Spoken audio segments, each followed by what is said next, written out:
Well, I made another trip to the Texas State Surplus Store in Austin, Texas, uh, and I bought a lot of knives. Some interesting stuff in this haul.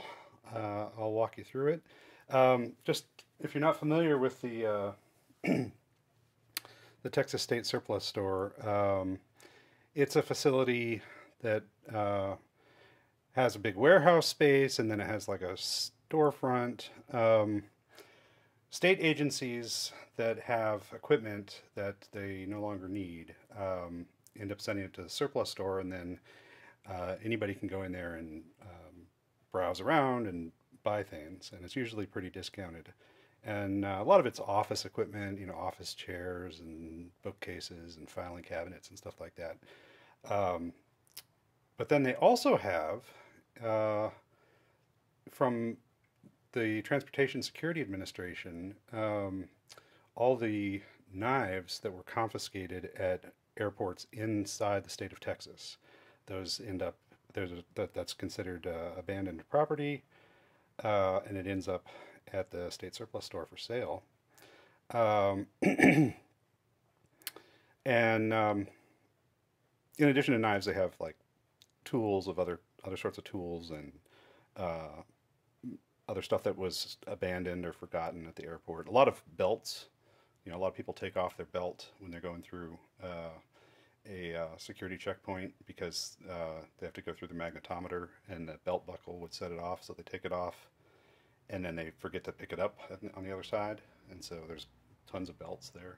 But pocket knives is mainly what I go looking for when I take a trip to the state surplus store, and I bought a whole bunch of them on this latest trip. So I'll walk you through and show you what I got. And I'll start with the kind of less interesting stuff, and then make my way toward the more interesting things. I'm going to clear a few of these things off the table so that I have room to have the blades open on some of the cool ones.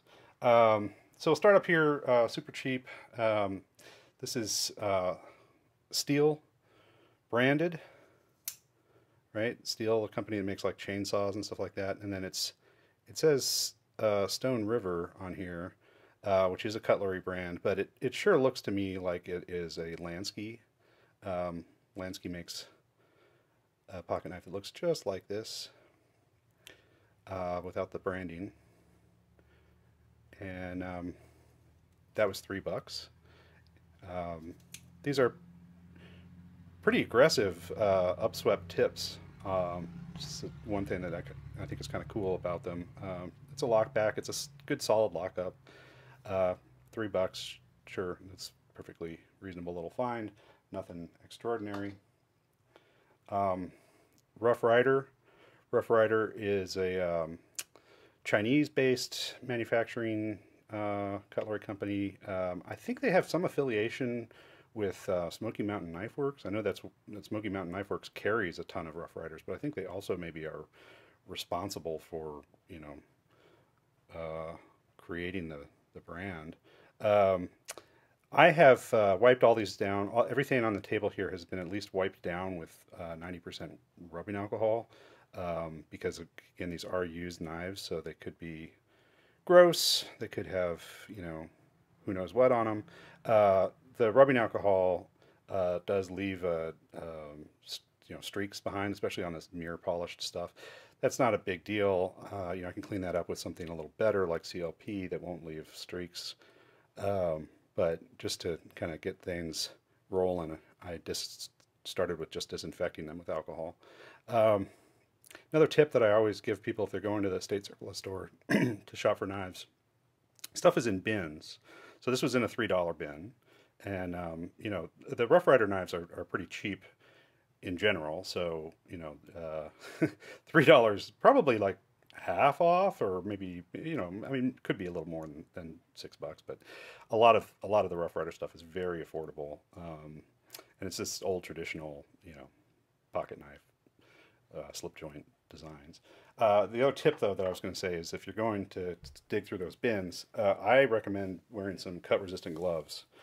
because there could be open blades in there. You don't want to cut yourself. And then also, everything's dirty, so having gloves on is probably worthwhile anyway. Okay, Klein tools.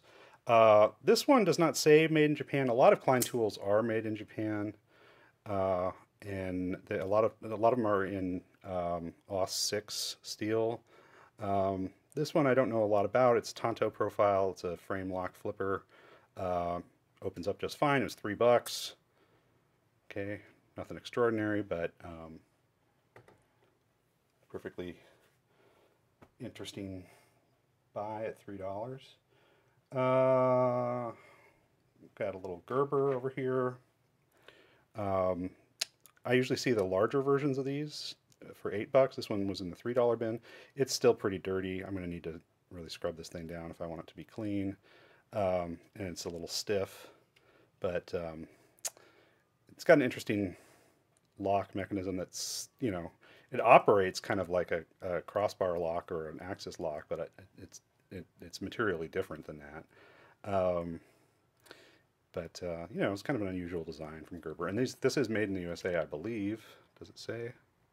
Gerber USA, yeah.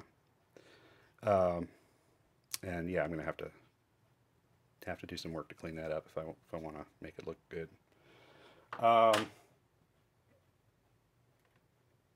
Case. This is a Case mini pronghorn, mini blackhorn, something like that.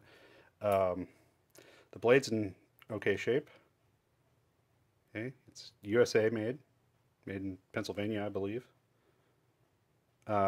This is one of the less expensive case knives that you can get. They go for like 20-ish. But yeah, I got it for $3 at the surplus store. Okay. Got a couple of these. This is the US1 model from Gerber. This is an American-made knife. The steel is, I think, 420. And these come nice and sharp. No pocket clip on them. You know, it's a little bit oversized for a keychain knife, but it could probably work that way. This is a great little starter knife for Cub Scout or something like that.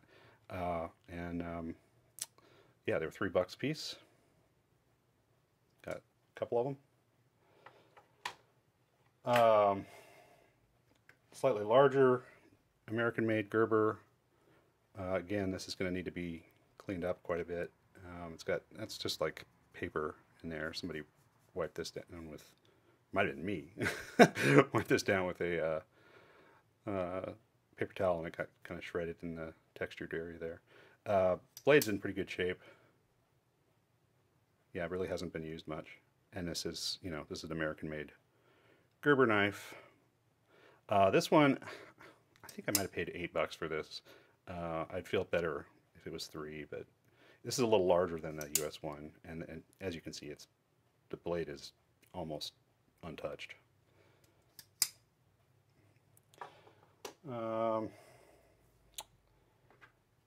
Couple more Gerbers. These are also made in the USA. 420HC, okay. Sheep's foot profile. Pinned construction. You know, it's some kind of nylon handle, I think. Lockup's fine on these. Got 2 of them. Wire pocket clip, deep carry. You know, those were $8 a piece. Buck. Got a couple of bucks here. Okay. Got this little one. Lockback. This is model 484, okay, made in the USA. And slightly larger lockback. This is a model, what is that, 482? And this is the Boone and Crockett Club. I guess Daniel Boone and Davy Crockett. I don't really know what kind of club that is, but I might decide to polish that out of the blade, just sort of re-sand this. I'm obviously going to have to do some work here. It's got some rust spots on this side that I'm going to have to sand out. But yeah, American-made buck. Okay. All right. A couple of Kershaw Skylines here. I got two of these. These are made in the USA as well. These are 14C28N steel, which is better than the 8CR steel you see on some Kershaws. Okay.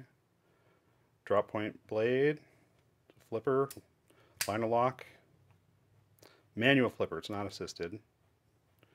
And I like the profile of this, and it's pretty good ergonomically too. It's a good grip.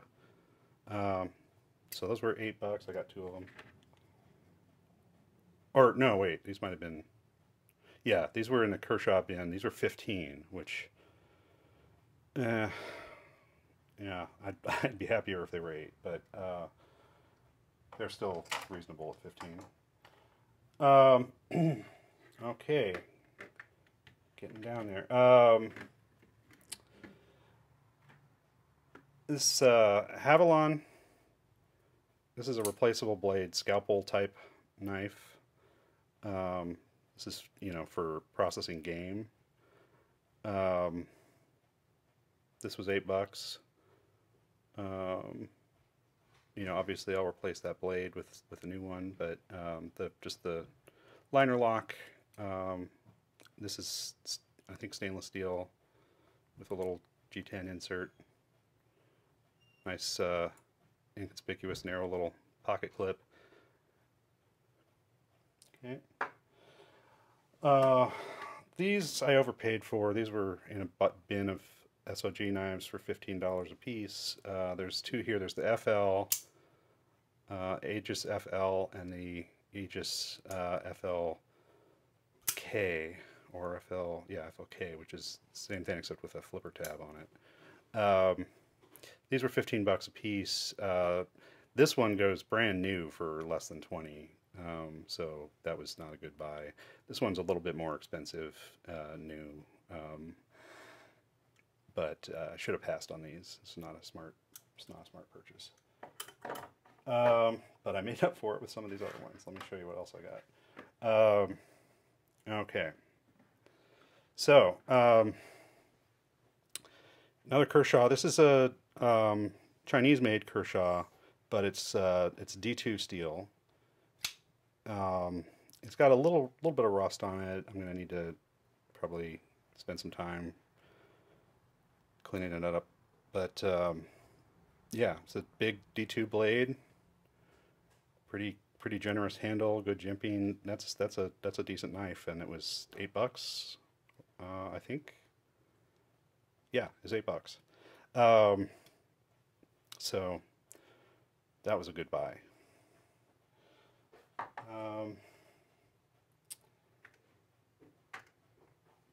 For $15, I picked up a Boker Kalashnikov 74. I've got several of these, but most of them are in AUS 8. This one is in D2, so a little better steel. And good snappy automatic action. This is a switchblade, right? I'd prefer if it was plain edge instead of serrated, but the serrations seem to be in reasonably good shape, at least. Okay. This is an aluminum handle. The paint on these comes off pretty easily. That's just how it is. Okay. Also for $8, I've got another Boker here. This is a rescue tool. Okay,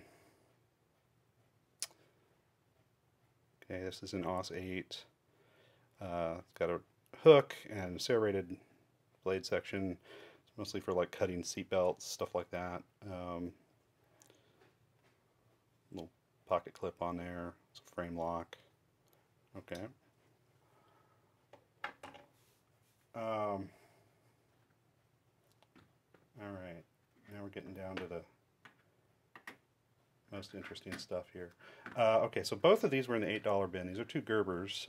They're both made in the USA, Gerbers. This one is discontinued, a discontinued model, but not too long ago. Got a little bit of paper towel on there, excuse me. But the cool thing about this one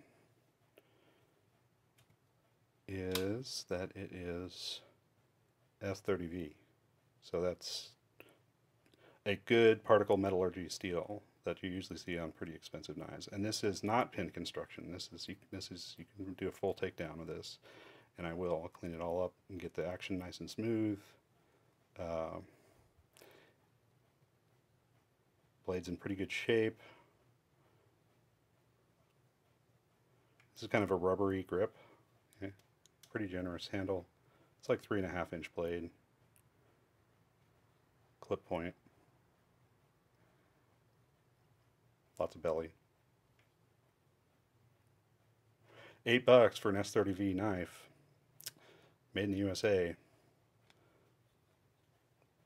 Pretty good bargain. And then this one. This is the Gerber Easy Out, which there are two versions of this, or well, at least two versions. In terms of blade steel, they make a lot of them. You'll see a ton of them in 420 steel, which is basic stuff, and then you'll see some in S30V. And every time I see one of these in the bin, I open it up and look at it to see which blade steel it is. And 3 times I've found the S30V ones. This one is probably in the worst condition. The worst condition of the 3 that I've found. But even this is okay. It's got some crud on it that needs to be cleaned up. But yeah, again, premium particle metallurgy steel. That's good stuff, S30V. I don't really know how well Gerber does their heat treat, but I know they use S30V on like their 06 Auto, which is a good knife that people rely on in like the military and stuff. So I suspect they can probably do a decent heat treat on an S30V steel. Yeah, made in the USA.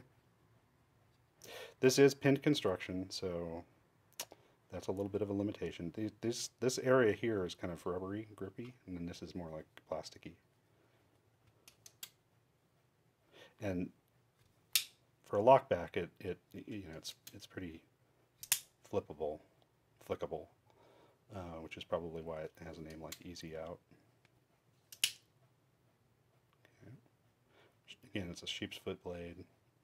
Tons of jimping up here, right? Okay.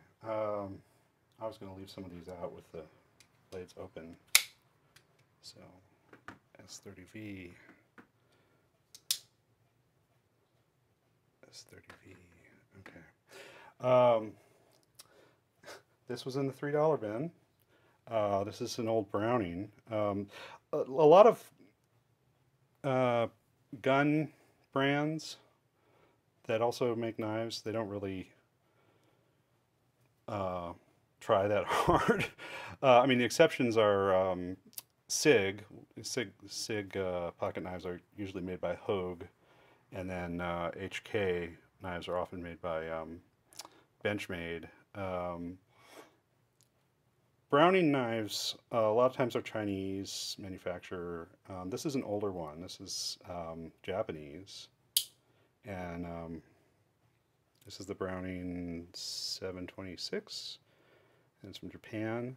I have owned some Browning knives before that I am pretty sure were, I think the OEM on them was Mkusta, which is a really nice Japanese knife company based in Seki City. I don't think this one is Mkusta, but not sure.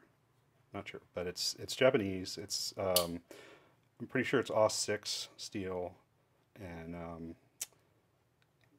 I'll need to clean it up some, but it's better than a lot of the Browning stuff that you'll find. It's $3. Okay. Also for $3. Found this Kershaw. This is an older Kershaw. This is made in Japan Kershaw. Most Kershaws these days are either made in the US or made in China. This is the model 1700. I wasn't very familiar with it. It's kind of a neat Wharncliffe shape to it. Aluminum handles. It's a liner lock, right? These little tiny thumb studs. Little lanyard hole at the back. I looked these up. People are selling them like new old stock for over $100 on eBay. And supposedly it's kind of a rare model. I'm not really sure that they're worth that much, or if that's just what people are asking, and that's an aspirational price. But this was $3 for me, so I'm pretty sure it's worth more than that. And yeah, I think it's AUS 6 again. So kind of cool. Okay. Also for $3, I found this little thing, and this I had never heard of this company before. It's got a flipper tab and a thumb stud, WESN. I'm not sure if you're supposed to pronounce that Wesson or just supposed to say WESN, but I looked it up, and this is not cheap. It was $3 in the state surplus store, but this is titanium. Okay, it's not aluminum or stainless steel or anything. It's actually titanium. It's a frame lock, right? It's got a pocket clip and a flipper tab and a thumb stud and everything. And the blade is D2. And these sell from the website of the manufacturer for like $110. And there's an optional little leather sheath you can get, a tiny little leather sheath that fits it. But this, as a keychain knife, I mean, you could take this pocket clip off, and that'd be a really nice keychain knife. You know, it's tiny, it's small, but you know, cool drop point, kind of snub-nosed kind of little blade there. Yeah, so that was for $3. I think that was definitely a bargain. Okay, and then also for $3. A Spyderco Ladybug. This is VG10. Seki City, Japan. It's combo edge. Tip's a little bit busted, but they have a lot of these ladybugs at the surplus store. They're usually in a Spyderco bin up front, and they usually cost more like $20. So finding one in the $3 bin was kind of a cool find. That out. Another Spyderco. This was in that Spyderco bin. This was $30, and it was a model I'm not familiar with. And at first I was worried that it might actually not be genuine. That might be some other company just decided to throw a Spyderco logo on a knife. But looked it up. This is the Spyderco Cat. And it looks like they're now being produced in BD1N, but this one was BD1. Which is a budget steel, but it's a good budget steel. I'd prefer that to like AUS 8. It's a liner lock, small blade. You know, it's kind of similar size to Dragonfly, but it's a liner lock instead of a lockback. Okay, so we'll leave that out. 2 HKs on the table here. These were $15 a piece. I've not looked them up. I'm pretty sure this one was made by Benchmade, but not in the US. This is an older one. I've seen Benchmades that have almost exactly the same shape and the same handle design, and they're usually in 440C, and they're made in Taiwan or someplace. I know Benchmades are pretty much exclusively made in the U.S. now, but when the company was younger, they made stuff in a few different places.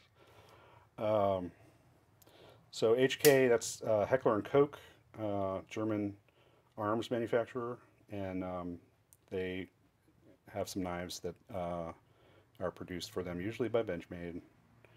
This is a lockback, right? Glass reinforced nylon handle, pretty acute clip point, right? Good jimping back here. No pocket clip on this, although obviously there was one at some point. It's got 4 position holes pre-drilled for pocket clip. Okay, and it's ACR 14, which is not great, but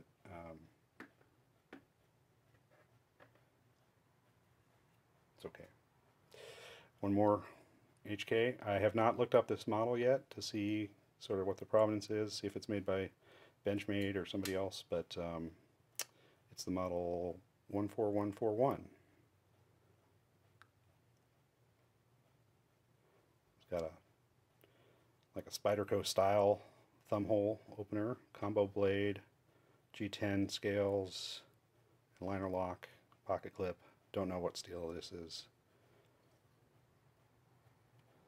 But yeah, both of these H&Ks were $15 a piece. Okay, moving on. This one is obviously a Buck 110. Okay, made in the USA. These go for about 60 bucks new. This one's got a few little rust spots on it, and could definitely use a polish. It's getting, you know, these brass bolsters have turned to that kind of dull yellow color instead of the shiny brass, but that'll polish up easily. And Buck has a lifetime warranty, so I'll look at the details on that, and I haven't taken advantage of that program before, but I will see if there's any reason why I wouldn't be able to send this in and get it serviced. I don't think I have to show proof of purchase, but we'll see. I'll follow up on it. The rosewood on these are leftover pieces that are from the manufacturing process at Taylor Guitars. So Taylor makes the fingerboards for their guitars, and then they have little scraps left over, and Buck uses those to make the handle scales for their 110 knives. So that's kind of cool. American made knife. This was 20 bucks, so you know, 60 new. Okay. Also 20 bucks. Another buck. This one, I've purchased a couple of these now. This is the Vanguard, I think, is this 347. This is in S30V. Again, we see that premium blade steel from Crucible, particle metallurgy, and that's indicating that boss there. That indicates that this has got Buck's sort of lauded heat treatment, you know, that they use with their 420C to get way better performance out of 420 HC steel than almost anybody else. Again, I might send this in to Buck if I'm going to read the details of their warranty service. There was a little Buck badge that was here that fell out. Maybe I can get them to replace that and clean this up and sharpen it for me under warranty. I will investigate. But regardless, this was 20 bucks, and I think this knife is, you know, in the ballpark of like 100 new, and that blade's in really good shape. And as I said, that's a good steel. So I'm pretty pleased with that. Okay, so this is from Kershaw and designer Ken Onion. It is the largest of the knives that Onion designed for Kershaw, with the puns on his name. You know, his name's Onion, and so he's got knives like the chive and the scallion and the leek, and then there's this one. This is the largest one. This is the shallot. It is assisted opening. I've taken it apart, cleaned it up internally already. You know, it wasn't all that snappy in terms of the assisted opening mechanism, but it is now. It just needed to be kind of tuned and cleaned up. Yeah, these are less common. I don't know if they're still in production. I kind of doubt it. I was seeing these used on eBay for like $100, and this was 15 at the state surplus store. So, not bad. Okay, it's got that nice recurve to it, and it's not quite as delicate as a leak, right? The Warncliffe tip on a leak or on a scallion or chive is pretty delicate, and you see a lot of them with busted tips. You could break this tip, but it would take more doing than the one on a leak, and it's a bigger knife. Okay. Cool. All right, and I guess we only have one thing left on the table here, which was the by far the star of the show in terms of getting a good bargain. This is a Puma Cadet. I have been soaking this thing in oil, so some of the you're going to see some rusty colored fluid starting to leak out in a few places here. There's probably some around the pivot, but I'm still cleaning this up. Yeah, so this is, it says Puma Cadet Germany. It's got either model number or serial number. It says 12RC on it. Now somebody has sharpened this inexpertly, right? You can see they've kind of changed the profile of the blade out near the tip, and that is going to detract from its value somewhat. But I looked this up, and these things in like pristine condition are going on eBay for well over $300, and I got it for 15. Mine's not going to go for $300, right? Because I don't have the original box, and it's a little bit screwed up. But it's not like it's got a broken tip or anything. And it's still got all the, lettering. The handle's in really good shape. Still got the badge. Nice green scales. I could probably polish this up a little bit. Not sure if I should. But yeah, it's a lockback. It's good lockup.